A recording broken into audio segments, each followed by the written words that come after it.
So to winterize the pool house, this is something I struggled with. This took me, I don't know, 2 or 3 hours to learn all this stuff the first year. So you're welcome.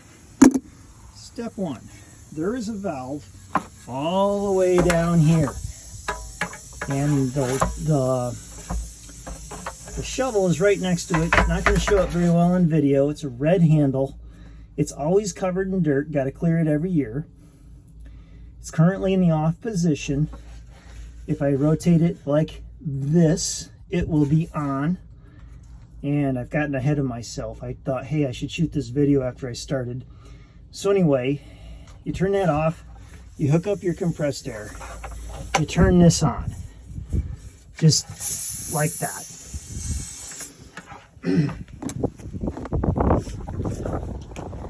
Now the water heater in this pool house is very weird.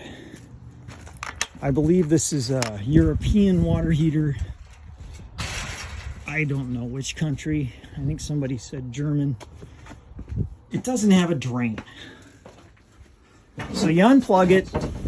I mean, before you start blowing stuff out, you unplug this from there. You let some air run through the system because you got to remove the water heater, drain it, put it back up, and then you can winterize stuff. So you need the cold water supply blown out so that after you put it back up, it doesn't refill with water. So turn on the air, unplug the heater, turn on the air, open some valves, let it run. Water will spit and sputter like crazy. It won't blow dry. That's okay. Shut the air off. Disconnect both those water lines. This is such a pain. All because it doesn't have a drain, but I'm not bitter. Disconnect both these lines. Go dump it. Reseal it. Got the tape right there. And put it right back up. Carry on. All right, water lines are disconnected. I think the only reason they went with this unit is it lifts off the wall. It has a nice handy mounting bracket, but I'd much rather build a shelf and have a drain than have it look pretty. Just holding it upside down, waiting it for it to drain. All right, water heater is empty.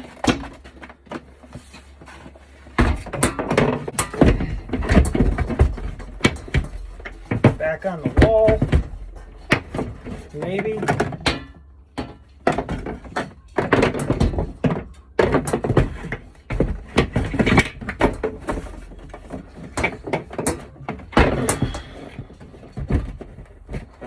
There it goes. In. There's the other side. You kind of feel it drop down a little bit. In the spring, this thing's going to weigh about 100 pounds. No, it's 5 gallon. It's about 50-ish pounds. So you really don't want it to, you want to make sure it's good and tight because, oh, it's 4 gallons. So it probably weighs, 40-ish pounds. So you really want to be sure it's ready to go. You don't want it to fall off while you're filling it in the spring. So I'm going to put new thread seal on these. Put these back on. And we can turn the air back on. All back together. There's about a 10-year supply of thread tape in there. Very important, do not plug that back in until spring, until it's full of water, or you'll burn it out in about 6 seconds.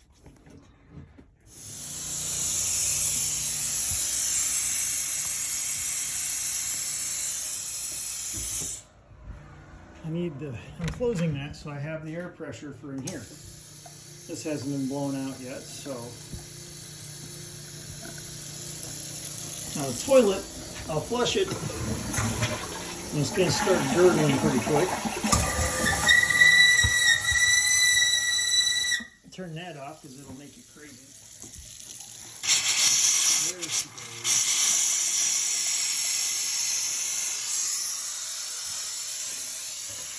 flush this all you can.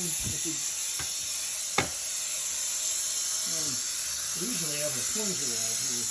You'll want to plunge or vacuum that out. These lines are looking pretty good. Give it one more burst of air. Leave everything open for the winter.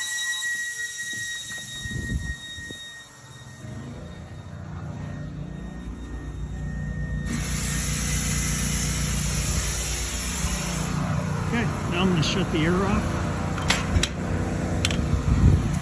and go hit the back drains. All right, now,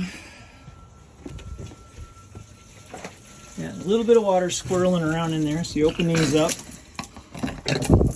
and that drains. That's the low point drain, and that is the supply lines, the freshwater lines. Now we got to pour some RV antifreeze down the drains and close the hatch. Yep. So I'm just going to disconnect the air hose. I'm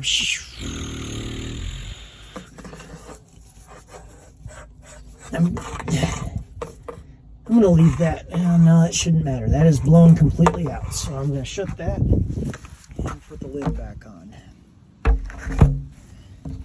Now these screws have been run in and out so many times that you can run them in and out with your fingers as long as you get them on the same spot.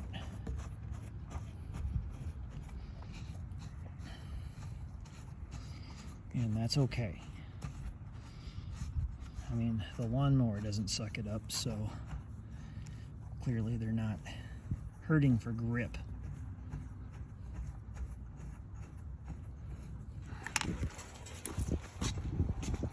All right,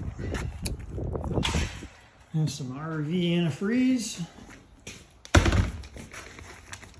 The brand doesn't matter. What matters is it's really dark pink, about red.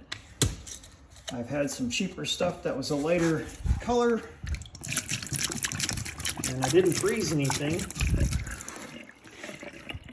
but I noticed when a leftover jug was sitting in my garage, it slushed up. Made me very nervous about what I was going to find in the spring in my clients. So, need about half a quart on a normal drain. The big deal is the toilet. There's always a little bit of water in there.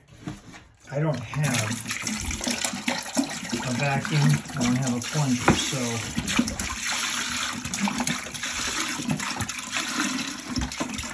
if you do vacuum that out, that's the best way to start it. But I'm going overkill because I have to overcome the water. Enough RV in there to keep it from freezing. And that's it.